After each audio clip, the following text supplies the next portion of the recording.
Bonjour, vous êtes sur Plan B, les entreprises face aux limites planétaires, c'est un thème récurrent et aujourd'hui nous allons parler d'une entreprise pas n'importe laquelle, EDF, avec Karine de Boissezon. Bonjour Karine. Bonjour Cyrus. Karine, tu es Chief Impact Officer chez EDF et tu vas nous expliquer en quoi ça consiste. Vraiment, c'est pas n'importe quelle entreprise. Moi, des fois, je me dis, voilà, tant que demain la SNCF et EDF tournent, les choses sont à peu près sauves. La France évitera de s'effondrer. Donc, c'est dire à quel point on parle d'une entreprise essentielle, au même titre que le rail, voilà, depuis, je sais pas, plus d'un siècle, hein. Donc, EDF, c'est pas rien dans la vie des Français. Et c'est pas rien non plus pour l'avenir de notre pays. Les thèmes qu'on va aborder, c'est effectivement en quoi consiste ta fonction chez EDF. C'est quoi les enjeux environnementaux auxquels EDF doit apporter une réponse? Parce qu'à première vue, moi-même, je me disais, bon, bah, apparemment, a priori, c'est pas les plus problématiques. C'est une entreprise qui produit une énergie déjà bas carbone, nucléaire, hydraulique. Bon, j'ai envie de dire, tout va bien. Et pourtant, non. Contrairement à ce qu'on pourrait penser, il y a des enjeux environnementaux et tu vas nous en parler. On va pas parler seulement environnement, mais aussi social et sociétal, pour que tu nous décrives un peu les enjeux, les chantiers à impact social et sociétal que vous menez. On va essayer de se projeter en 2050. EDF est stratégique dans l'histoire de la France et le sera dans son avenir. Comment tu vois cette maison dans les prochaines décennies? Et enfin, la question des pénuries. Je pense que voilà, il y a 5 ans, ça serait apparu lunaire. L'hiver dernier, je ne sais pas dans quelle mesure, on était pas loin d'une pénurie d'électricité, entre autres. Voilà, dans quelle mesure on peut appréhender la chose, quel est le risque dans les années, décennies à venir. Voilà pour cette introduction. Karine, je te laisse m'en dire plus sur ta fonction chez EDF. Merci beaucoup. Alors, tu l'as dit, donc la notion d'impact, en fait, c'est un nom de direction, nouveau puisqu'on a changé, l'année dernière lors de l'assemblée générale du groupe. Mais c'est un chemin de 4 ans, en fait, donc moi, j'ai pris mon poste, il y a 4 ans, donc j'ai succédé à quelqu'un qui était en charge de la direction du développement durable depuis, 16 ans et en fait, j'ai découvert en prenant mon poste que EDF, c'était, la première entreprise à avoir une mission qui s'appelait à l'époque environnement, au sein des entreprises, on va dire des grandes entreprises en France, hein, celles qu'on peut, nommer dans le SBF 120 et donc ça date de 1988. Donc voilà, donc il y a quand même une histoire, hein, assez longue. Alors tu l'as dit, liée aussi évidemment à l'histoire d'EDF, hein. Et donc quand je suis arrivée en 2019, quand j'ai fait le tour un peu des parties prenantes, le message que j'ai eu globalement, c'était que peut-être développement durable, c'était une façon de continuer à faire, un peu comme avant, en un peu mieux, mais qu'on était à un moment où finalement on avait vraiment besoin, de renverser la table, si je puis dire et notamment de regarder, sous un prisme très différent, les modèles d'affaires et donc on a commencé par, regarder finalement, ce que c'était, cette notion d'impact qui commençait à monter, autour de nous et notamment, au sein de la finance à impact.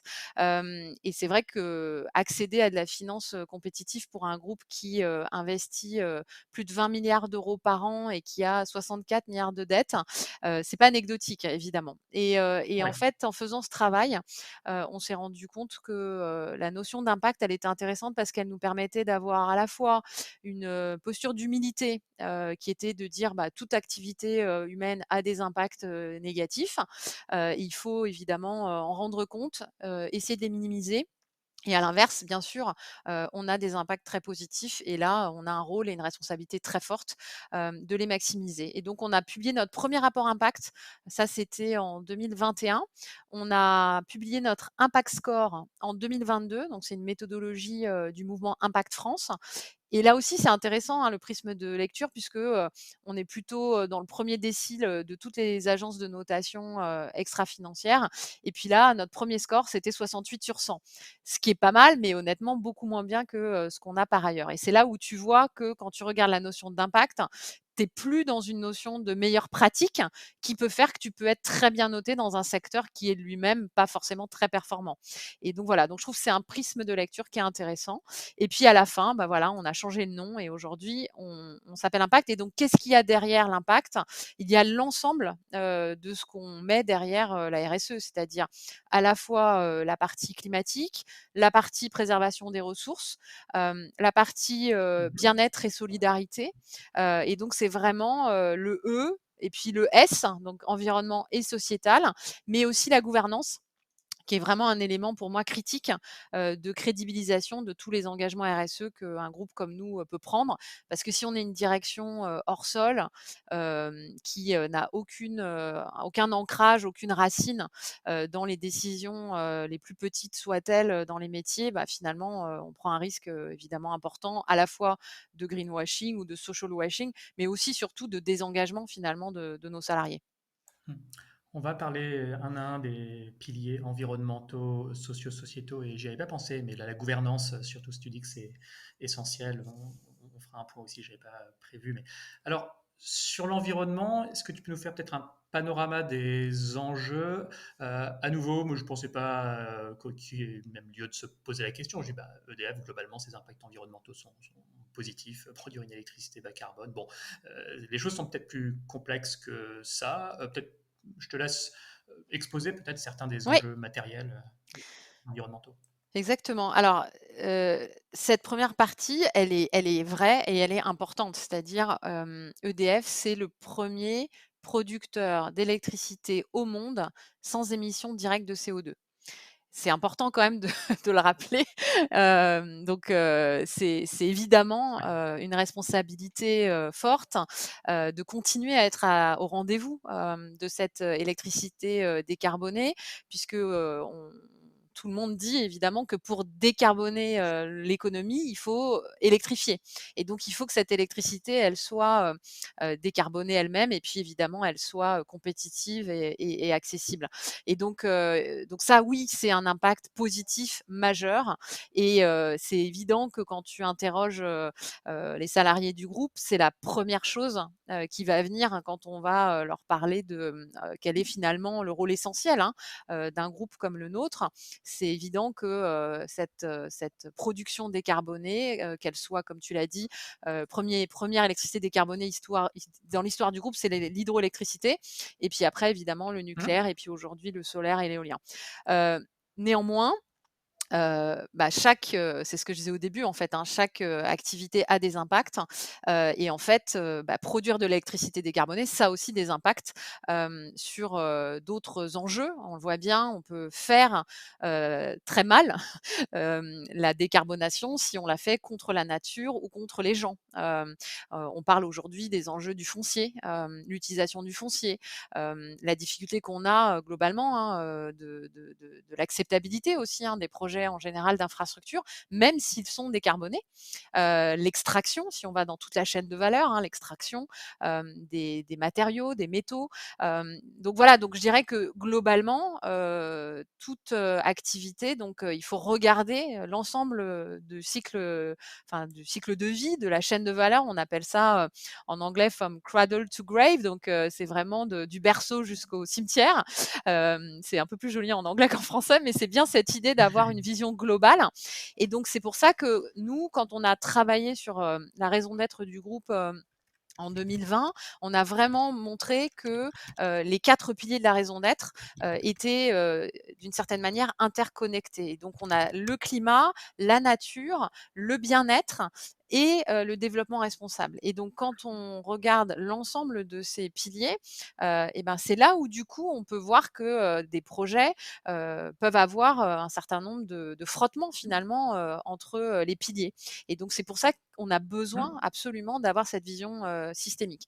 Donc bien sûr que notre engagement autour de la neutralité carbone, il est, fondamental et que encore une fois, c'est là-dessus, hein, qu'on est vraiment, attendu en tant qu'énergéticien, en tant qu'électricien électricien et donc on a des engagements qui sont très forts, en lien avec ça.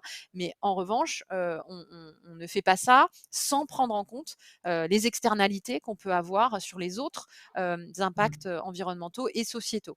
Et donc voilà, donc c'est pour ça qu'aujourd'hui on a ces engagements qui sont vraiment, pour nous, interconnectés et d'une certaine manière, ça nous permet de nous raccrocher, aux limites planétaires, au plancher, social, donc l'économie du donut, dont on parle de plus en plus, de Kate Raworth. Nous, ça nous parle beaucoup en fait parce que, on voit bien que, pour réussir finalement cette transition, on a besoin d'avoir un narratif qui fonctionne, global. On peut pas être que sur un des angles, Mmh. sinon on aura, des difficultés et on voit bien que les projets qui ne fonctionnent pas, c'est des projets, qui, en général frottent sur, un des des 4 piliers donc soit la partie biodiversité, soit la partie, bien-être et donc l'acceptabilité d'une certaine manière, comment on s'inscrit dans les territoires.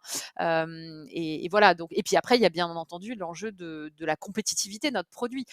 Si notre produit, il est trop cher, il n'est pas accessible, on voit bien aussi qu'on ne sera pas au rendez-vous et c'est un des sujets majeurs qu'on vit en ce moment. C'est, à quel point la hausse des prix, de l'énergie, est un enjeu, difficile, hein, au moment où en plus on veut, recréer de la réindustrialisation, de la souveraineté, Oui, en oui. Europe, particulièrement donc Et puis voilà en termes donc de c'est pouvoir vraiment pour d'achat, ça là, je qu'on viens a voulu en termes de pouvoir d'achat, exactement. je viens d'apprendre aussi, une nouvelle hausse des prix de l'électricité, de 10 Exactement, début janvier, exactement, qui vient se rajouter à déjà la fin du bouclier tarifaire. Donc ça, c'est pas rien pour les ménages, qui exactement, voilà, ouais. exactement et la précarité énergétique Pour évidemment, c'est prendre un de quelques nos enjeux, des forts.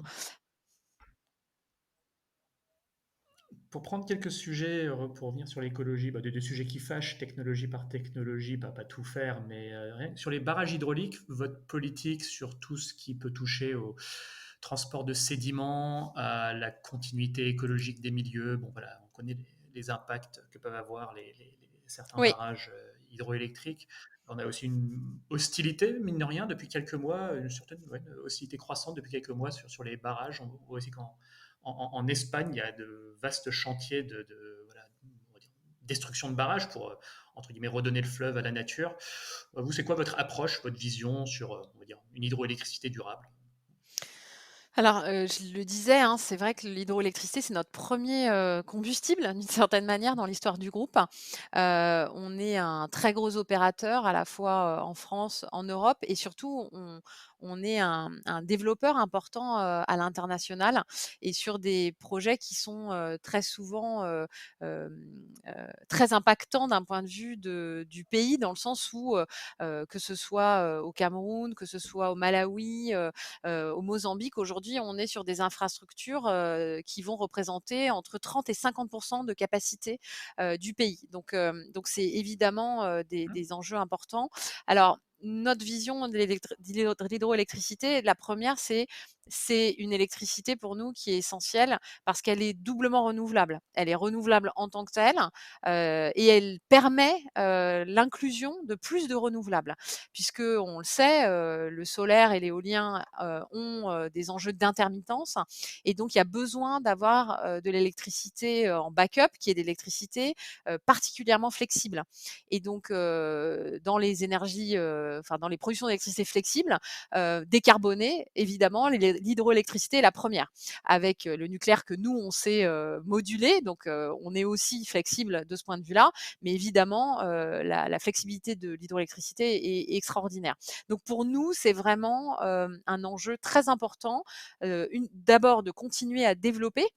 Alors il n'y a pas évidemment autant de potentiel, en Europe qu'on en a, dans certains, pays, émergents notamment, mais il y a quand même encore, des capacités, en France aussi d'ailleurs, hein. Donc on essaye, de, déployer un certain nombre de projets et ça peut être des projets aussi qui sont, totalement, compatibles avec les enjeux, biodiversité. Et notamment on a fait, de la renaturation en mettant en souterrain finalement, les usines et donc on a réussi, on l'a fait, sur, la vallée de Romanche, c'est vraiment quelque chose d'assez impressionnant. On a augmenté la capacité tout en renaturant complètement la vallée. On a aussi des exemples où on fait des compromis, de fait, hein, sur, la continuité piscicole en, abaissant, la hauteur ou en permettant finalement, au barrage de s'effacer pendant les mois, où on a, les migrations. Donc typiquement, on a fait ça, sur le barrage de Poutez. Donc on a évidemment, énormément de choses qui sont faites pour faciliter, la continuité piscicole et puis on travaille aussi beaucoup, hein, en termes de recherche et développement pour comprendre l'impact globalement, du changement climatique sur l'eau et sur la continuité piscicole. Donc on a, aussi cette capacité quand on a un grand groupe comme le nôtre, on a à peu près 2 000 chercheurs, une recherche et développement qui fait, plus de 600 millions d'euros par an et donc une partie, hein, de notre recherche et développement est dédiée, à ces enjeux de biodiversité, de compréhension en fait de l'évolution des milieux et donc ça nous permet aussi évidemment quand on regarde, des nouvelles infrastructures de s'assurer que, on fait, des barrages de façon, le plus responsable possible. Mais évidemment, il y a toujours des impacts. Il n'y a pas pour moi, hein, encore une fois, de capacité, de nouvelles infrastructures qui n'ont pas d'impact. Après, l'enjeu, c'est comment, on regarde finalement le risque reward, évidemment, entre produire cette électricité, compétitive décarbonée qui va durer plus de 100 ans. Et donc c'est ça, évidemment, quand je parlais des compromis efficients, c'est vraiment là-dessus qu'il faut travailler et donc c'est ce à quoi on s'évertue évidemment quand on développe, de nouvelles infrastructures hydroélectriques. Mmh. On peut parler de nucléaire aussi pour monter d'un cran dans les, dans les sujets qui fâchent en attendant les éoliennes. Donc là encore, non, non, après, l'idée n'étant pas de provoquer les gens ou quoi, mais juste d'en Bien parler sûr. calmement et que tu puisses développer l'approche. Oui, bah, tu parlais tout à l'heure d'extraction minière, se pose la question de l'uranium, Oui, des mines d'uranium, se posera aussi la question des déchets nucléaires, même si j'éviterais bien de trop m'apesantir sur CIGEO et compagnie, parce qu'il y a déjà beaucoup d'informations oui. dans le domaine public, voilà, c'est des choses assez connues. Mais peut-être là aussi sur, on va dire, la entre guillemets, durabilité, soutenabilité de la chaîne de l'uranium jusqu'aux déchets. Est-ce que tu peux voilà, développer l'approche d'EDF? Bah, alors, évidemment, c'est, un sujet de responsabilité, qui est très important, hein, quand on est, dans le nucléaire. C'est un sujet sur lequel on est, j'allais dire, c'est l'intérêt. On a la chance d'être, dans un pays où on a des acteurs, qui sont, impliqués sur l'ensemble de la chaîne de valeur, comme tu l'as dit. Donc, pas tous EDF d'ailleurs, mais, avec, Orano, hein, notamment. Donc, voilà, donc aujourd'hui, je dirais que c'est des enjeux sur lesquels, on est, évidemment très attentif, ne serait-ce que parce que, quand on parle de l'analyse du cycle de vie du nucléaire, on a fait, récemment, ça date de 18 mois de mémoire, une analyse de cycle de vie avec une revue critique, qui est publiée, hein, d'ailleurs sur notre site, et qui donne, une analyse de cycle de vie donc à 4 grammes, par kilowattheure, donc qui est évidemment Ah, très, c'est très faible, excellent. hein. Hein, ouais, Exactement, donc ouais. aujourd'hui, c'est voilà, c'est une performance évidemment très importante, mais quand tu regardes les 4 grammes, en fait, la majorité vient de la partie, amont et en lien évidemment avec la partie minière et donc je trouve que c'est vraiment intéressant parce que ça nous permet justement aussi d'aller, finalement approfondir avec, l'ensemble, de nos fournisseurs, sur la chaîne, minière, de dire: «Bah, voilà en fait, OK on est à 4 grammes, on pourrait se contenter finalement de se dire: "Bah, c'est déjà hyper bas et donc on s'arrête là" et en fait non, on a décidé évidemment d'aller, plus loin et de travailler avec, la chaîne de valeur, sur la mine, pour, bah, voir comment en fait on peut agir sur la mine en termes de à la fois évidemment décarbonation, mais aussi globalement sur l'ensemble des impacts environnementaux sur, la partie, minière.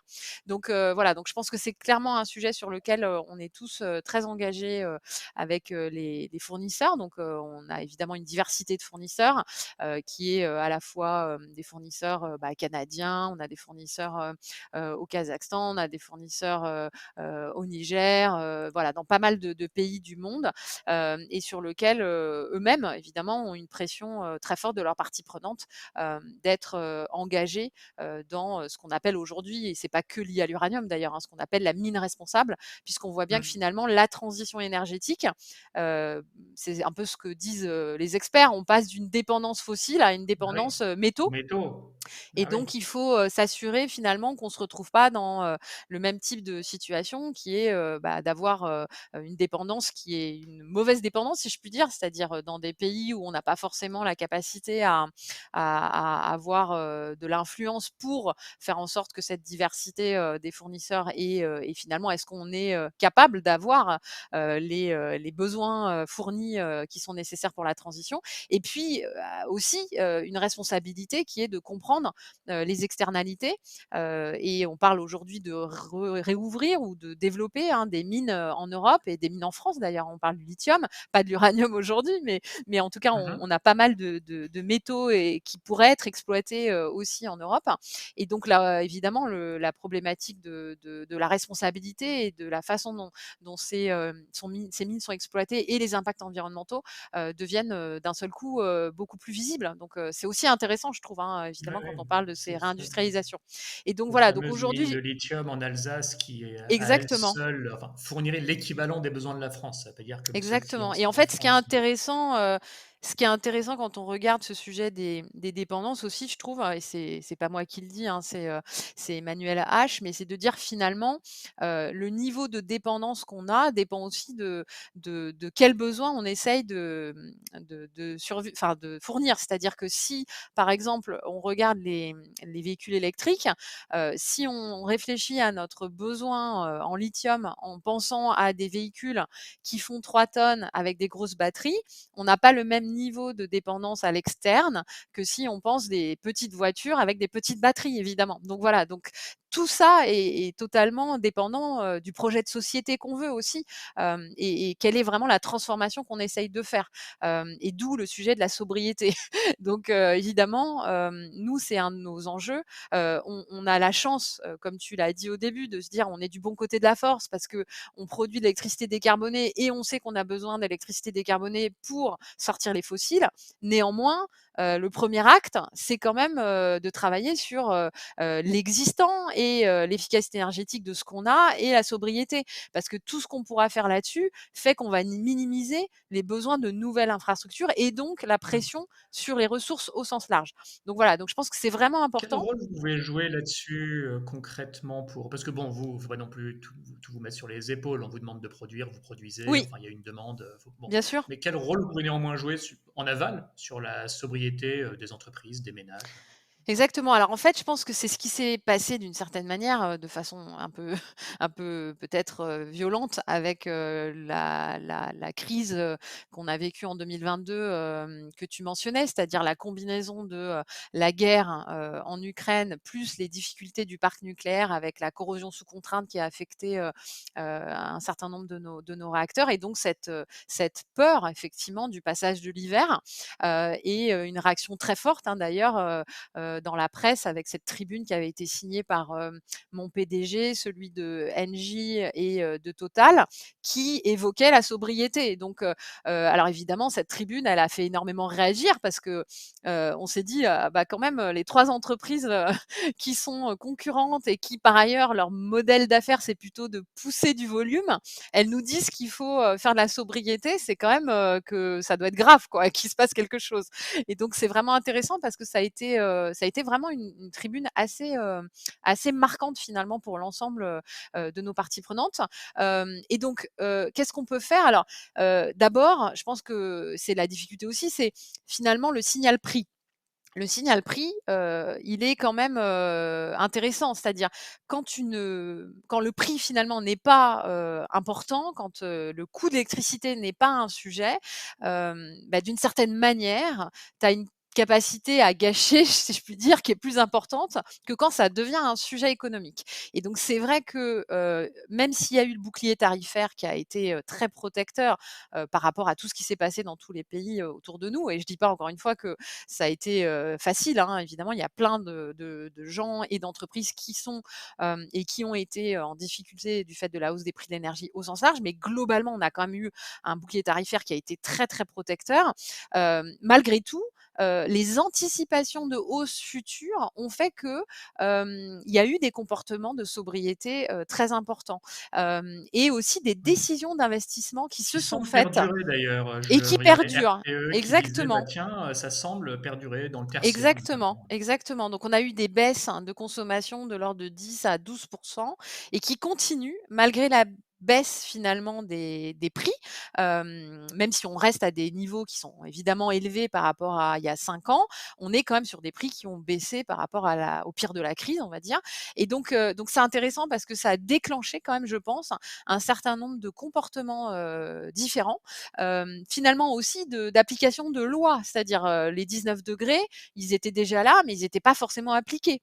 Donc, en fait, voilà. Donc, je pense que ça a été important. Et donc, nous, notre rôle, c'est un rôle qui est à la fois un rôle de pédagogie, c'est-à-dire expliquer à nos clients comment ils peuvent faire des économies d'énergie qui leur permettent par ailleurs de faire des économies évidemment économiques d'un point de vue de leur facture, mais c'est aussi accompagner ces clients, quels qu'ils soient d'ailleurs, à la fois résidentiels et grandes entreprises, sur leur propre décarbonation finalement, en prenant des décisions d'investissement qui leur permettent, peuvent leur permettre dans le contexte justement d'une vision où l'énergie pas chère ne sera peut-être plus au rendez-vous, d'avoir des payback, des retours sur investissement plus rapides. Et ça finalement, c'est à la fois bon pour le climat et bon pour leur facture.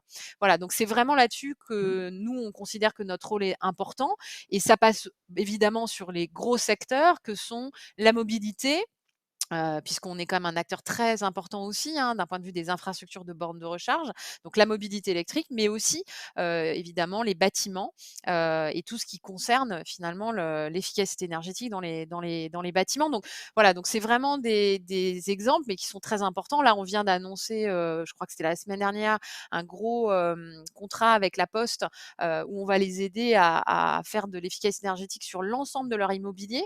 Voilà, c'est vraiment typiquement ce genre voilà, de démarche qu'aujourd'hui EDF essaye de promouvoir. Et aujourd'hui, on est l'application, hein, quand on parle du résidentiel, l'application numérique d'EDF, c'est celle qui est la plus utilisée aujourd'hui pour justement travailler sur les éco-gestes et voilà, l'efficacité et la sobriété. Après, il y a évidemment, il ne faut pas s'en cacher, une sobriété subie. Et là, on a beaucoup de choses à faire, et ça rejoint finalement ce que tu disais sur le lien avec le social.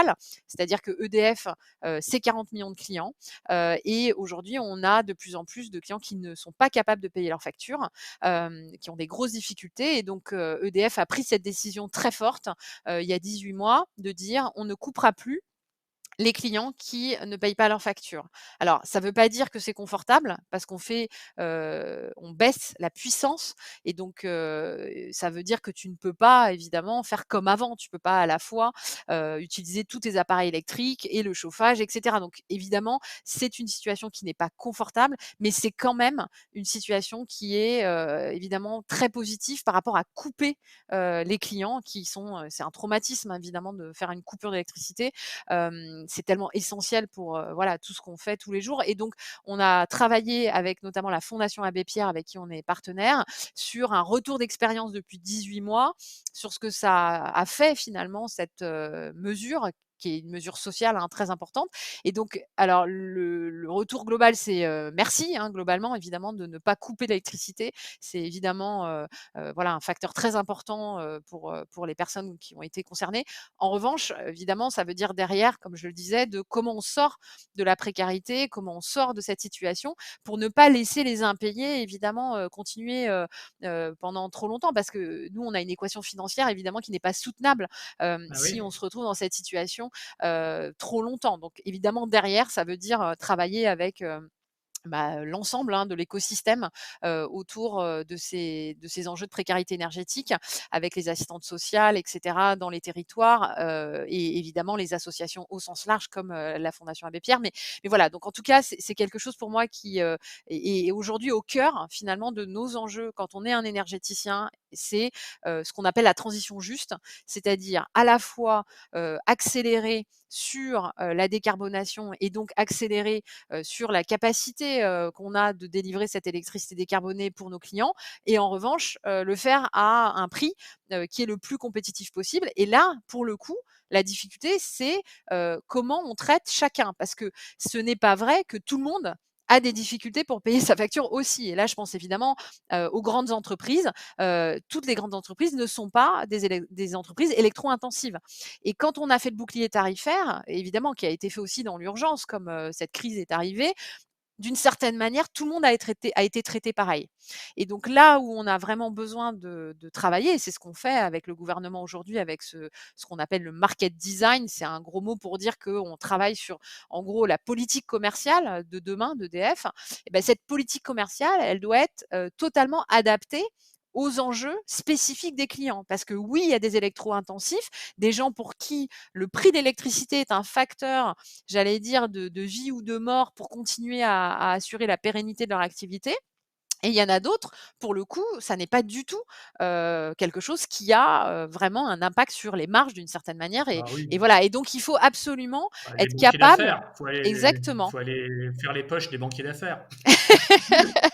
En tout cas, il faut faire de la dentelle, parce que sinon, en fait, on risque de créer plutôt des frustrations pour tout le monde. C'est-à-dire ceux qui doivent être protégés, ne sont pas protégés et ceux qui, vivent déjà bien finalement, bah, ils continuent à vivre bien et ça ne change rien et à l'inverse, l'équation financière du groupe est compliquée. Donc, quand il y a eu le bouclier tarifaire, et il y a pas évidemment que ça, hein, comme je l'ai dit, on a eu aussi des enjeux sur nos centrales nucléaires, mais globalement, on a quand même eu un résultat opérationnel négatif de plusieurs dizaines de milliards d'euros. Donc évidemment, EDF ne peut pas être au rendez-vous de 20 milliards, 25 milliards d'investissements par an sans avoir un modèle d'affaires qui fonctionne. Et donc le modèle d'affaires, il dépend bien sûr aussi des règles du jeu. Et donc les règles du jeu, c'est aussi avoir un signal prix qui est juste et qui permet à la fois d'investir, mais aussi de protéger les plus vulnérables, qu'ils soient dans le résidentiel ou qu'ils soient dans les grandes entreprises. Voilà. Donc c'est là-dessus aujourd'hui que tout se joue. Et donc c'est pour ça que je trouve que le signal prix, il est vraiment important parce que finalement, on a pendant longtemps pas considéré finalement que le prix d'électricité, c'était quelque chose d'important en fait. Et aujourd'hui, on voit bien que si on veut réussir la transition, oui, le prix de l'électricité est un marqueur. Et donc, on est dans un moment où on investit beaucoup, on renouvelle l'ensemble du système électrique. C'est ça aussi qui est compliqué, c'est que c'est pas qu'une histoire de production, c'est aussi les réseaux. Les réseaux aujourd'hui sont un goulot d'étranglement à la réussite de la transition énergétique en fait. Et parce que évidemment, on est passé d'un monde centralisé où on avait des grosses infrastructures comme les centrales nucléaires ou hydrauliques à un système décentralisé avec le renouvelable. Et donc le réseau doit s'adapter à ça. Et aujourd'hui, ben, il a besoin d'investir énormément aussi. Et donc quand on additionne tout ça, évidemment, ça devient une équation compliquée pour le client. Ouais.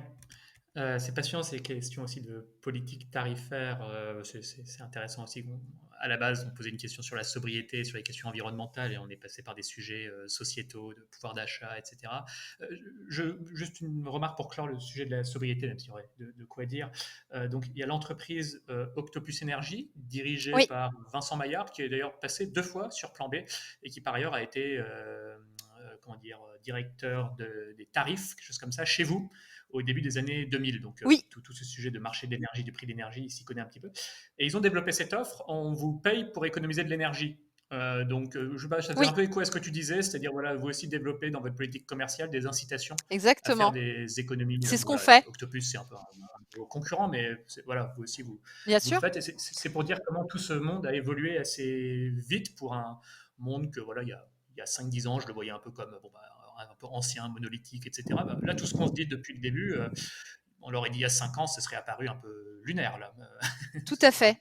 Voilà. Non, Donc, mais tu as tout à fait raison et je trouve ça intéressant, c'est que là aussi, il y a 2 aspects. Il y a un qui est, on fait des choses finalement sans le mettre en exergue et on a historiquement un certain nombre de solutions tarifaires, comme, Tempo, où on faisait vraiment des choses très innovantes pour l'époque et qui avaient été oubliées et qui reviennent, finalement, à la mode dans un monde justement où on doit être très flexible et on doit donner des signaux prix aussi pour, que les clients finalement fassent de la sobriété au bon moment et notamment dans les moments où le réseau est tendu, pour éviter finalement de faire des nouveaux investissements, que ce soit en production, en réseau. Et donc c'est comment on utilise finalement, les clients et leur capacité à être agiles aussi, avec leurs demandes pour faire que le système est plus sobre.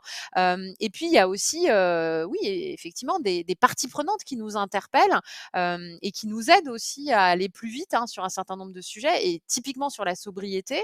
Le conseil de parties prenantes du groupe, EDF qui est composé, de 13 personnalités de la société civile et notamment on a quand même, Valérie Masson-Delmotte et Christophe Cassou, hein, en termes de climatologues. On a des spécialistes de la biodiversité, on a des économistes et et le sujet de la sobriété est venu, en premier finalement dans leur interpellation et ça datait de tout début 2021. Donc on était bien avant la guerre en Ukraine, bien avant la crise globalement autour des ressources. Et donc voilà, donc c'est intéressant parce qu'ils nous ont interpellés en fait en disant: «Bah, voilà, ce sujet de la sobriété, comment vous vous en emparez, quand vous êtes finalement une entreprise qui a plutôt un modèle d'affaires au départ qui est de pousser du volume, pousser des électrons dans le système?» Et voilà, et donc c'est intéressant parce que, à partir de ces interpellations aussi, nous on peut s'emparer aussi de ces sujets d'un point de vue stratégique, d'un point de vue RSE et avec les métiers. Et donc aujourd'hui, et c'est vrai, il y a une innovation très forte qui s'est déployée dans tous les groupes, d'énergie pour arriver à, finalement combiner, à la fois, le fait que, le système, ne fonctionnera que si on arrive à faire, de l'efficacité énergétique et de la sobriété, et que le client est finalement a du pouvoir et il a du pouvoir, il est acteur aussi de cette, transition et que ce lien finalement avec des offres de sobriété, ça permet aux clients de reprendre finalement connaissance et de comprendre les ordres de grandeur, alors que finalement, que ça soit du CO2 ou des térawattheures, ça parle pas du tout aux gens, en fait. Et donc, c'est vraiment intéressant aussi de revenir à la source finalement, qui est comment le client devient lui-même un acteur de cette transition par le fait que lui-même rend service en étant sobre au réseau. Mmh. J'avais promis de parler d'éoliennes comme parmi les questions qui fâchent. Alors, il y a peut-être pas de quoi se fâcher, mais on a reçu ici Cédric Philibert, donc ancien expert à l'Agence internationale de l'énergie et toujours expert sur ces questions-là, qui avait publié son livre Éoliennes, pourquoi tant de haine. Il est venu en parler sur Plan B. On a eu des commentaires pour toujours très sympathiques d'ailleurs. Bon, bref. Qu'importe. Mmh. Moi, d'ailleurs, je voulais pas revenir sur les polémiques, enfin non, c'est pas les polémiques, sur les résultats de la Oui. commission d'enquête sur la perte de souveraineté et d'indépendance énergétique de la France. Il y a des centaines d'heures de vidéos sur les manquements dans la politique énergétique, alors côté nucléaire, ça c'est évident, euh, mais aussi, parmi les conclusions, on a aussi raté le virage un peu sur les renouvelables. Donc c'est dire à quel point, bon, on va pas revenir sur tout ça, mais toujours est-il, on est dans la situation dans laquelle on est. La prochaine centrale nucléaire, on la construit au mieux autour de 2035. Et en attendant, la demande en électricité augmente. Donc, on a les solutions qu'on a et l'éolien et le solaire en font partie. J'imagine déjà pour EDF, c'est une certaine un revirement stratégique aussi de se mettre davantage sur l'éolien. Là, pareil, alors peut-être déjà pas comment c'est vécu en interne, mais en termes stratégiques, si tu et d'orientation, si tu peux un petit peu nous en parler. Et aussi sur les impacts environnementaux, on pense à l'impact sur les paysages, l'utilisation des sols, le bruit éventuellement. Enfin, voilà, quel est le discours d'EDF là-dessus? Ouais, ah non, c'est vraiment un sujet qui est très intéressant en termes de effectivement, tu l'as dit, de changement, stratégique parce que c'est vrai que, c'est, quelque chose qui s'est passé finalement de façon aussi assez accélérée au moment où il y a eu, en 2012, hein, l'accord PS-Vert, le fait qu'on parle de fermer du nucléaire. Ça a été, évidemment un traumatisme, je pense qu'on peut le dire comme ça, dans le corps social, de se dire, voilà, on a eu quand même une histoire, hein, j'allais dire politique, qui a été globalement assez consensuelle finalement jusque-là sur le nucléaire. Et puis bon voilà, d'un seul coup, une remise en cause, voilà, qui a été quand même assez traumatisante. Et donc à ce moment-là, on a lancé, quelque chose que voilà, qui aujourd'hui, peut paraître, plus anecdotique, mais qui à l'époque était vraiment très, très innovant, qui était de lancer, une direction de l'intelligence collective en interne, pour, finalement reprendre la main, des, discussions stratégiques avec l'ensemble du corps social. Voilà, en disant: «Bah, évidemment, il y a ça aujourd'hui, il y a, le fait qu'on pourrait fermer, des réacteurs nucléaires, potentiellement très tôt». Bon, on a fermé de fait Fessenheim. Et donc, c'est quoi finalement, le rôle d'EDF dans la transition, énergétique? Et donc, on s'est approprié, d'une certaine manière, hein, la fameuse, PPE, hein, qui commence à se mettre en place, donc la programmation pluriannuelle de l'énergie en France. Et donc, cette direction de l'intelligence collective, elle a lancé, un programme qui s'appelle Parlons Énergie, et on est allé, à la rencontre des salariés. On a vu 40 000 salariés, donc on est 170 000 aujourd'hui, mais avec un prisme quand même très français à l'époque, puisque c'était quand même, un enjeu évidemment assez français autour du mix énergétique. Et en ayant fait, toutes ces discussions donc avec les salariés, est ressorti, 21 défis qui étaient lancés au comité exécutif. Et pour la première fois, on a eu un comité exécutif qui était filmé en direct pour tous les salariés du groupe. Le comité exécutif finalement devait, rendre compte de, ce qu'il prenait ou pas dans les défis qui étaient proposés par les salariés. Et c'est vraiment dans cette, instance de discussion que s'est joué beaucoup de choses autour de, assumer, même si c'était un pilier stratégique du groupe, de dire: «Le nucléaire et les renouvelables, c'est nos 2 jambes».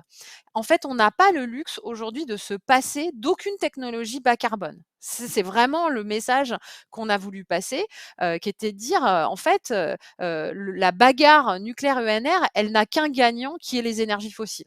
Et donc en fait, notre intérêt, c'est d'être au rendez-vous de cette énergie décarbonée. Et effectivement, chacune a ses avantages et ses inconvénients, et chacune a une temporalité différente. Effectivement, c'est évident qu'on ne construit pas des centrales nucléaires, et encore moins, en Europe aujourd'hui, au même rythme qu'on construit, des renouvelables, et en particulier, du solaire et de l'onshore. Sur l'offshore, on a vu qu'il y a quand même eu, un temps assez long aussi, pour développer les Ouais, premiers, plus compliqué projets aussi un offshore. projet Heureusement, offshore. évidemment, là Mais il y en a dans le exactement. pipe, c'est Aujourd'hui, on ce va qu'on, beaucoup enfin plus oui, vite. un projet offshore, mais 8 ans à livrer, mais au moins, enfin, il y a 8 ans, il y en a qui ont été lancés, il y a 7 ans, il y en a qui ont été lancés. Euh, le Oui, problème avec le nucléaire, c'est exactement, qu'on a, pendant 20 exactement. ans, on n'a rien lancé, quoi. On n'a pas fait pendant exactement, exactement. Et donc voilà, donc ce que je veux dire, c'est qu'aujourd'hui, le corps social, la stratégie, elle est effectivement sur ses 2 pieds, d'un point de vue de la production, où on a, l'ensemble, en gros, des énergies décarbonées.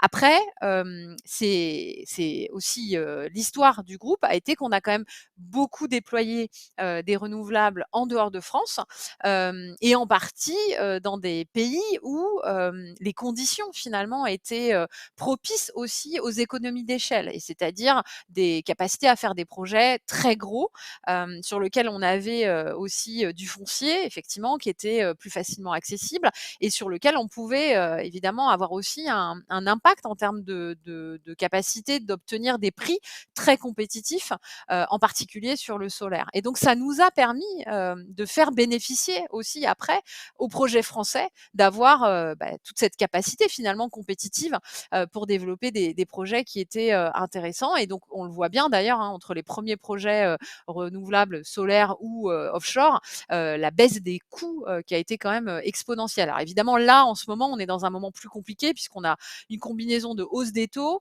d'intérêt, et de chaînes de valeur qui ont été quand même pas mal bouleversées depuis, 3-4 ans, qui font que là aujourd'hui, on a malheureusement, plus de difficultés, sur certains projets. Et je pense notamment dans les pays où tu ne peux pas forcément renégocier, ton tarif. Et quand tu as évidemment, l'ensemble de tes coûts qui a augmenté, mais ton tarif qui bouge pas, là, tu as potentiellement des projets qui vont ne pas se faire. Et on le voit notamment aux États-Unis, sur l'offshore, où il y a pas mal de projets qui sont en difficulté.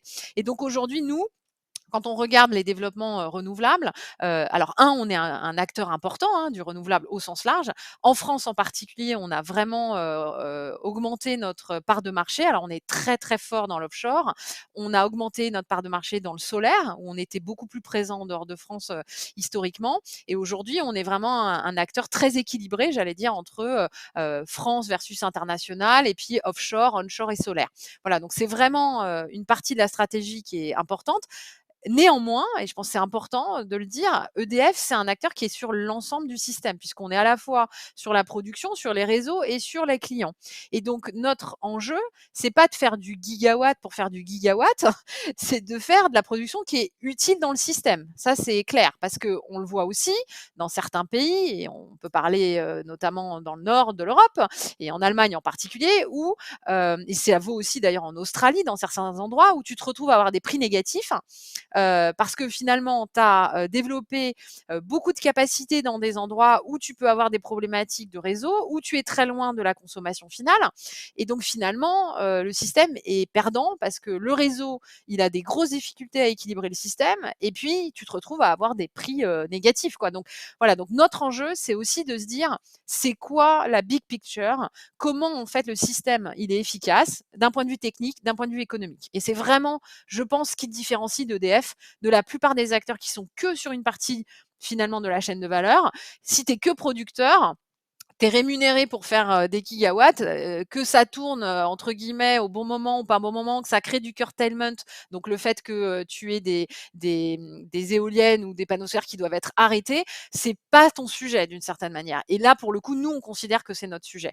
C'est notre sujet parce qu'on est l'opérateur intégré et puis par ailleurs, on est une entreprise 100% État et donc à la fin, quand même, l'intérêt aussi de l'intérêt général, il est quand même important. Bon, voilà. Donc c'est aussi pour ça que Mmh. on est, j'allais dire, précautionneux d'une certaine manière de comment on développe le renouvelable, sur quelles conditions et là où ça nous paraît évidemment le plus utile et le plus pertinent, encore une fois, économiquement.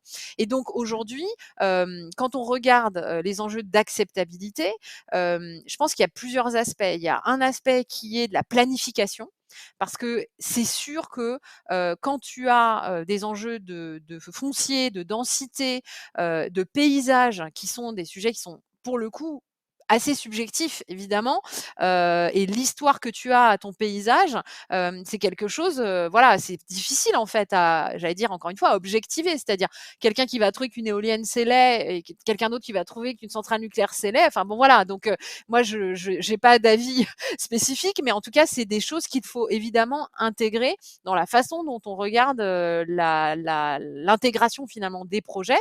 Et puis quel est le lien finalement entre le projet et la compétitivité pour le territoire et l'accès à cette énergie pour le territoire. Et donc c'est vraiment comment on recrée ce lien clair entre voilà, le projet et le territoire. Voilà. Et donc c'est ça ce sur quoi je pense qu'on a tous à travailler. Et puis là aussi, les externalités, parce que quand le renouvelable c'était tout petit, bah, on parlait pas des externalités évidemment. Plus ça Bah devient oui, là, ça important, devient visible et oui, bien sûr. exactement, plus ça devient visible et plus tu vois les externalités. Et donc c'est normal aussi qu'on en parle plus. Et c'est pas parce que tu parles des externalités que tu es anti-renouvelable et que tu es un pro nucléaire. Moi, je pense qu'il faut arrêter de. C'est pareil pour la voiture électrique. Dès que tu critiques la voiture électrique, tu es vu comme quelqu'un qui ne veut pas la transition. Bah non, il faut parler des sujets, mais dans les ordres de grandeur, dans l'ensemble. C'est-à-dire de se dire, bah oui, il y a des externalités négatives et donc comment on les adresse. Et donc c'est pareil pour le renouvelable. Et donc nous-mêmes aujourd'hui, on a énormément travaillé sur typiquement le recyclage des pales. Comment on fait ce sujet du recyclage des pales? Comment on gère le pareil pour les panneaux solaires évidemment? Comment on travaille pour avoir le moins d'empreintes foncières possible? Et donc on fait du solaire flottant, on fait de l'agrivoltaïsme. Enfin voilà, comment on fait du repowering, c'est-à-dire on augmente la capacité sur des parcs existants plutôt que faire des nouveaux parcs. Donc tout ça, c'est des sujets sur lesquels on travaille aujourd'hui de plus en plus parce qu'on devient avec des impacts plus importants, plus on développe.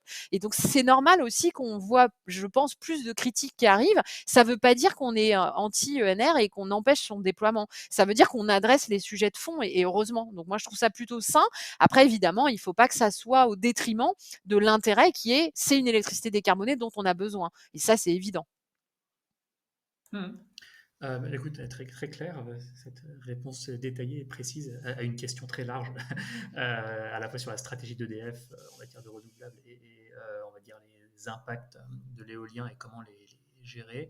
Je repasserai bien plutôt peut-être au sociétal, parce qu'on a pas mal parlé et on comprend bien là, surtout avec la crise du pouvoir d'achat et le prix de l'énergie n'aidant pas le rôle crucial que va avoir EDF. Est-ce qu'il y a d'autres sujets sociétaux qu'on n'a pas abordés? Il ne m'en vient pas forcément. Sinon, on peut aussi passer au social parce que EDF, c'est aussi 170 000 salariés, donc il y a des questions de bien-être au travail. Mais peut-être d'abord, voilà, s'il y a d'autres enjeux Mais en sociétaux qu'on fait, n'a pas évoqués. ouais, les sujets sociétaux, pour moi, ils sont, on les voit, je pense, beaucoup exprimés aujourd'hui dans les COP, hein. C'est le sujet aussi des populations autochtones, des populations indigènes finalement, et comment en fait on intègre cet enjeu-là dans les développements qu'on fait, et notamment au grand international.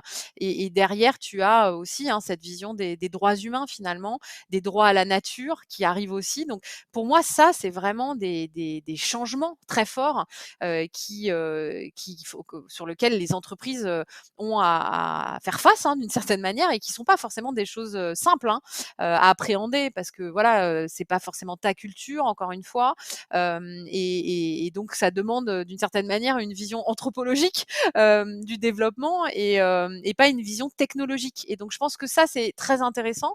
Nous, voilà, on travaille beaucoup avec typiquement Futurible, qui a produit ce rapport qui s'appelle Vigie, sur c'est quoi être humain en 2050. Je trouve voilà, ces sujets de prospective et la place de l'homme, et notamment évidemment son lien avec la nature, c'est des sujets sur lesquels voilà, ça nous interpelle, et c'est important aussi de replacer cette compréhension des enjeux plus larges, et qui sont aussi des enjeux évidemment géopolitiques en ce moment, le Grand Nord, le Grand Sud, hein, comme on l'appelle. Et moi, je trouve que ça interpelle énormément de la façon de nous développer nos entreprises, de la façon dont on intègre en fait ces sujets-là. Et encore une fois, c'est vraiment pas simple, hein. Mais en tout cas, voilà, pour moi, c'est quand même des marqueurs importants qu'on ressent beaucoup en ce moment dans les clivages des COP, hein, sur voilà, sur comment on est en tant que pays développé, comment on accompagne la transition dans d'autres pays, et comment on n'est pas vu, si je le fais de façon avec les termes, hein, qui sont utilisés par certaines ONG, comme du néocolonialisme vert, sous prétexte de faire la transition écologique. Finalement, voilà, on ferait une autre façon de faire la colonisation. Et donc ça interpelle, je pense, beaucoup d'entreprises qui se développent, notamment au grand international. Voilà. Hmm.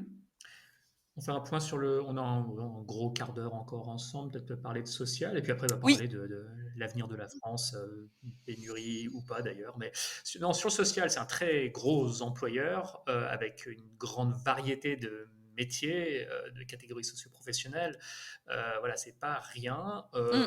Voilà, que la politique, on va dire, de bien-être des salariés. Alors je trouve c'est le sujet le plus qui s'est le plus transformé dans le regard des parties prenantes externes, notamment financières, que je trouve vraiment intéressant. Moi, quand j'ai commencé chez EDF, donc j'ai commencé en 2010, et j'étais à la direction financière, et je m'occupais des relations investisseurs. Et je me souviens très bien, dès l'instant où EDF parlait de recrutement, de gestion des compétences, c'était le sujet qui était très mal vécu par les financiers. C'était vraiment, attention, ça veut dire, hausse des coûts, la productivité, on n'est pas très convaincu quand même, hein, chez EDF, et cetera. Enfin, c'était vraiment un sujet de friction très fort que j'avais avec les financiers. Et puis arrive Covid. Et là, d'un seul coup, on voit vraiment la différence très forte, hein. Alors, en dehors du fait de dire c'est quoi effectivement des secteurs essentiels dans un monde confiné, et on a vu à quel point effectivement, notamment l'électricité, c'était quand même un bien essentiel quand on travaillait tous chez nous en télétravail. Et du coup, la capacité finalement de rebond des entreprises en sortie de Covid, et la vision que le capital humain avait été un énorme marqueur finalement de rebond. Et on a parlé la grande démission, etc., le sens du travail, le sens en général, hein, pourquoi on se lève chaque matin pour aller bosser. Et en fait, moi, j'ai vu vraiment un renversement total de cette appréhension finalement de ce que ça voulait dire être une entreprise sociale, responsable, qui investit dans l'humain sur le long terme, qui fait de la gestion de compétences et cetera et donc voilà et donc moi je trouve ça, à la fois triste parce que c'est tardif, mais en même temps très positif. C'est qu'aujourd'hui, c'est quelque chose qui est énormément valorisé. Donc tout ce qu'EDF évidemment, son histoire, et comme tu l'as dit, voilà la méritocratie, la capacité de former, je crois que c'est un alternant sur 100 en France qui travaille chez EDF. Enfin, donc voilà, on va recruter 100 000 personnes dans les 10 prochaines années dans la filière nucléaire. Donc, enfin, on est un acteur effectivement très impactant dans les territoires, très impactant en termes de recrutement et en termes de déploiement, évidemment, de métiers très larges, comme tu l'as dit, parce qu'on est à la fois sur les soudeurs, sur les chaudronniers, sur des techniciens chauffagistes. On n'est pas que sur les ingénieurs, les CSP+, etc. On est vraiment sur tous les métiers et surtout, on a des enjeux très importants autour de l'industrie, c'est-à-dire comment on attire les jeunes dans l'industrie demain et sur des métiers, encore une fois, très, très différents. Donc voilà, donc pour moi, c'est un marqueur très fort aujourd'hui de sortie de Covid, d'être une entreprise qui, effectivement, depuis très longtemps, a investi énormément dans l'humain, dans la formation, dans le renouvellement des compétences. Alors, ça ne veut pas dire que tout est simple, on l'a vu sur les soudeurs. Quand il y a eu la corrosion sous contrainte, on manquait de soudeurs, ça c'est sûr. Donc, Bah on oui, a c'est des enjeux. en ville aussi, enfin oui, on manque de soudeurs en Exactement, France, mais oui. on a exactement, donc on a des métiers sur lesquels on est en tension et on a absolument besoin de former et donc on a pris le sujet à bras-le-corps aujourd'hui, on a ouvert des écoles, nous-mêmes. Donc on a ouvert des écoles de soudeurs, on a ouvert des écoles, des réseaux, donc voilà, donc c'est aujourd'hui on répond finalement à la demande en essayant nous-mêmes, de fournir, et de former, le plus possible, en direct, des jeunes et on va au collège, chercher, les jeunes et notamment les filles, pour donner envie de venir travailler dans nos métiers qui sont encore une fois d'une diversité extraordinaire et avec voilà, des capacités d'évolution à l'intérieur de l'entreprise, que ce soit en France ou à l'international, qui sont vraiment très riches. Donc voilà, donc pour nous, c'est vraiment quelque chose de très fort. Et donc d'un point de vue social, aujourd'hui, l'enjeu, donc comme je disais, c'est à la fois attirer des compétences très larges en qualité et en quantité, sans aller déshabiller Pierre et Paul. Parce qu'évidemment, le but, c'est de faire grossir le gâteau et pas d'aller chercher dans nos fournisseurs des compétences dont eux-mêmes ont besoin pour réussir cette transition. Et ce qui est intéressant, c'est là aussi, je reviens sur le rôle de la finance. On a notamment fait une levée de dette il y a 1 an et demi, sociale. C'est-à-dire qu'en fait, on a levé 1 250 millions d'euros pour aller financer des PME et des ETI dans des bassins d'emploi où le taux de chômage est supérieur à la moyenne nationale. Et en fait, ce qu'on fait avec le fléchage de nos investissements, c'est s'assurer de la pérennité des emplois dans les endroits et dans les entreprises où on a absolument besoin qu'elles restent et qu'elles se développent. Et ça, c'est vraiment un outil hyper puissant. Et je pense que c'est typiquement là-dessus, c'est pour ça que je parlais de la finance. La finance a impact là-dessus, elle a un rôle important, c'est-à-dire valoriser en fait le capital humain, valoriser les investissements dans de la formation, dans le recrutement et dans la pérennité finalement de l'ancrage territorial pour être au rendez-vous encore une fois de cette transition. Et donc voilà, donc ça c'est vraiment devant nous, j'allais dire, c'est des enjeux qui sont majeurs. On a un chantier stratégique qui est dédié à ça, donc chantier compétences, c'est ça, c'est comment on s'assure d'avoir les bonnes compétences à la maille régionale. Et donc c'est un enjeu vraiment qui est très très fort et qui encore une fois n'est pas que DF, c'est un enjeu de filière de la transition. Évidemment EDF est gros, mais c'est partout. Donc c'est aussi pour l'efficacité énergétique, l'installation des panneaux solaires. Enfin, c'est vraiment un enjeu très fort et en même temps c'est une bonne nouvelle, c'est de se dire on a vraiment des jobs demain qu'on peut créer en France et en Europe. Notamment, on parlait de l'offshore il n'y a pas longtemps. L'offshore, on a un avantage compétitif encore aujourd'hui. On l'a pas, je pense, dans les panneaux solaires, ça va être difficile de retrouver un avantage compétitif, je pense, en Europe. Mais sur l'éolien offshore, je pense qu'on a la capacité de continuer à garder cet avantage compétitif et d'avoir des vraies compétences en France et en Europe là-dessus. Oui. Mais d'ailleurs, pour le solaire, je suis pas sûr de voir l'avantage compétitif que pourrait avoir un très gros acteur, parce que ça s'y prête moins que toutes les autres technologies énergétiques. Bah, je sais pas, c'est une filière très décentralisée, très éclatée, des petits acteurs. Alors, je parle pas des gros Alors, producteurs de panneaux solaires, mais une fois qu'ils sont produits, bon, c'est ça. euh, En fait, c'est ce que j'allais dire. En fait, tout dépend de quelle partie de la chaîne de valeur. Je pense que sur la partie dont on parle, c'est plutôt les panneaux. Et là, oui, la taille est un vrai avantage compétitif. Et aujourd'hui, 95% des panneaux sont fabriqués en Chine et en Inde. Donc, c'est oui, là oui. où je pense que c'est plus difficile de réinternaliser cette production-là à la maille européenne pour être compétitif. En revanche, sur la production des éoliennes, offshore. Là, aujourd'hui, on peut avoir une industrie européenne compétitive, mais ça demande quand même d'être très, de faire de la planification. On en revient à ça, hein, de la planification pour avoir les projets qui se développent, pour Ouais. justifier évidemment toutes ces usines qu'on essaye de déployer globalement en Europe. On va finir sur une question bon, que je vais poser de manière pas très très marrante, mais on a quand même aussi en filigrane parlé de pas mal on va dire, défis pour parler positivement qui se posent à la France. On a évoqué les questions de pouvoir d'achat. Bon, c'est quand même c'est pas la joie de ce côté-là et l'avenir. Bon, on verra bien, mais on peut imaginer qu'il y a une pression croissante sur les budgets des ménages. On a aussi des soucis géopolitiques, d'accès à l'énergie. La France et l'Europe sont parmi les zones du monde qui se réchauffent le plus rapidement. Enfin bon, voilà, comme le dit Stéphane Linou, qui est passé sur Plan B aussi, au menu des emmerdes, on n'en est qu'à l'apéro. Dans ce contexte-là, voilà, en fait, c'est ce que je disais en intro, on compte un peu comme EDF, comme soupape face à l'effondrement. Non, mais voilà, je pense on peut quand même conclure là-dessus. On a dit pas mal de choses sur le rôle d'EDF dans la société et tout ce que ça pourrait apporter. Finalement, je pense que je te laisse résumer effectivement comment vous vous voyez pour contribuer à un avenir qui soit bon, moins noir que ce que j'ai un peu dépeint. Oui. En fait, moi, je pense que, alors évidemment, moi, je projette EDF bien après 2050, je te rassure.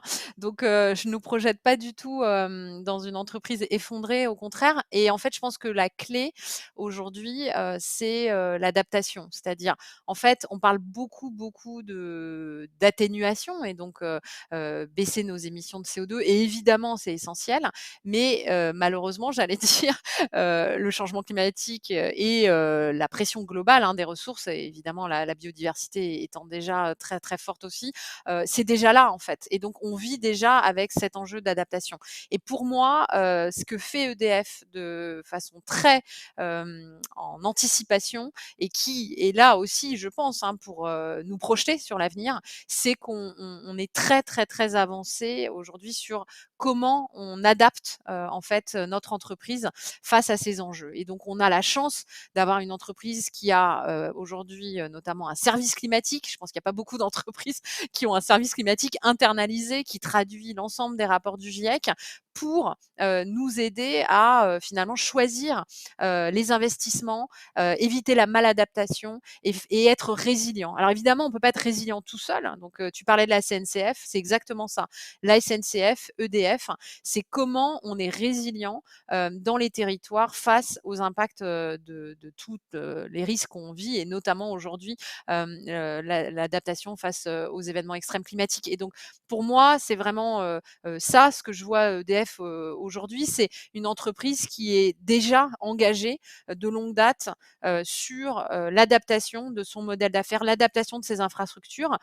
Ça ne veut pas dire qu'on va réussir tout seul, évidemment, ce que tu disais, on ne peut pas tout, mais en tout cas, on a cette capacité, de par notre taille, de par notre rôle assez systémique, d'éclairer nos parties prenantes et notamment dans les territoires à ces enjeux et à faire en sorte qu'on puisse se projeter justement à 2050, à 2100, dans un monde qui ne sera pas comme celui d'aujourd'hui, c'est une évidence, mais pour lequel on pense qu'on a une capacité, encore une fois, de résilience qui est forte. Ce qu'il faut juste espérer, c'est que cette résilience, elle ne se fasse pas que quand on a des crises majeures comme on a eu depuis 3 ans maintenant et qu'on soit capable de pas, d'anticiper au mieux pour que ça soit quand même des moments qui ne soient pas que des moments, encore une fois, de réponse à des crises, mais plutôt de l'anticipation et c'est vraiment là-dessus que nous, on essaye de travailler dans cette direction impact. C'est aussi, travailler sur les imaginaires et le futur, la prospective pour anticiper au mieux ces impacts. Mais en tout cas, l'adaptation pour moi, c'est le secret aujourd'hui d'une entreprise qui sera là en 2100. Mmh. Oui, bon, le côté quand même positif pour sortir sur une note plus positive que ma question, c'est déjà beaucoup d'éléments qu'on a évoqués ici, à la fois dans les concepts comme la sobriété, voilà, les renouvelables, mais aussi des projets concrets que tu as évoqués. Voilà, il y a 5-10 ans, ça existait peu, voire pas. Exactement, Il y a 4-5 ans, je me disais, bon, bah, ce pays va dans le mur aveuglément. Bon, maintenant, au moins, on a des rapports type RTE qui dressent des horizons, disant, bah, voilà, exactement. différentes trajectoires pour éviter d'aller dans le mur. Alors, pas seulement du point de vue climatique avec la France qui doit faire sa part, mais du point de vue de la résilience énergétique, sachant qu'on n'a ni gaz ni pétrole dans notre sous-sol, donc qu'on le veuille ou non, il faut essayer de s'en passer le plus possible. Et effectivement, EDF, entre autres, mais aussi SNCF, c'est un peu au centre du jeu si on doit utiliser moins de pétrole. Et pour peu qu'il n'y ait pas de voitures électriques pour tout le monde aussi, ou de camions électriques, bon, bah là, le fret et le transport ferroviaire, avec une électricité sur laquelle on est souverain, ça devient assez critique. Mais j'ai l'impression voilà, que cette prise de conscience est là et qu'il y a plus un pilote dans l'avion qu'il y a quelques temps où, honnêtement, j'avais pas d'horizon personnellement, moi qui m'intéressais à ces sujets. Et là, voilà, Oui, les acteurs sont un peu en ordre de marche, donc c'est plutôt rassurant. Et puis, il y a des gens positif, exactement. qui déploient beaucoup d'énergie comme toi. D'ailleurs, je salue ton énergie, oui, voilà, ton dynamisme, hein. C'était une conversation très agréable. Voilà. Merci beaucoup, Cyrus. Merci Karine, et au plaisir de rééchanger à l'avenir.